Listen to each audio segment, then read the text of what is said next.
ایک شوہر نے اپنی بیوی کو فیس بک استعمال کرنے سے روکا۔ اس کے بعد اسے ایک فرضی نام سے فیس بک پر اکاؤنٹ بنایا اور اپنی ہی بیوی سے بات چیت شروع کر دی۔ بیوی کو معلوم نہیں تھا کہ وہ اپنے شوہر سے ہی بات کر رہی ہے۔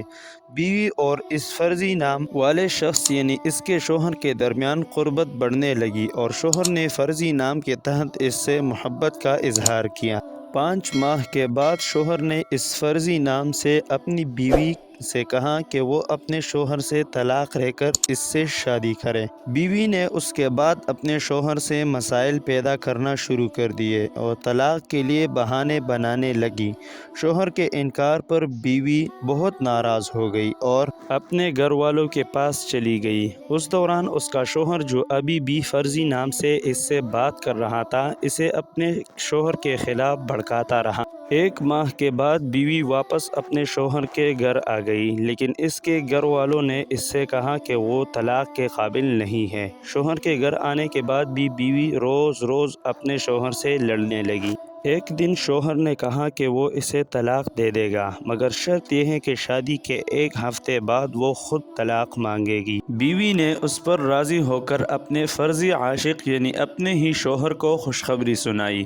اس کے عاشق نے اس کی حوصلہ افزائی کی اور آخر کار شوہر طلاق دینے پر راضی ہو گیا۔ لیکن جب بیوی نے اپنے فرضی عاشق سے شادی کی بات کی تو اس نے حقیقت بتائی کہ وہ دراصل اس کا شوہر ہی تھا۔ اس انکشاف کے بعد بیوی کو سمجھ آیا کہ وہ اپنے ہی شوہر کے جال میں پھنس چکی ہیں۔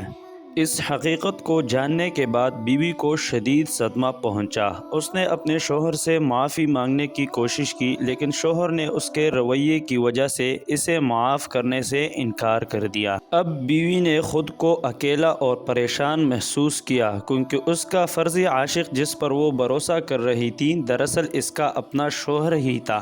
اس نے سوچا کہ وہ کیسے اپنے شوہر کی عزت اور محبت کو واپس حاصل کرے۔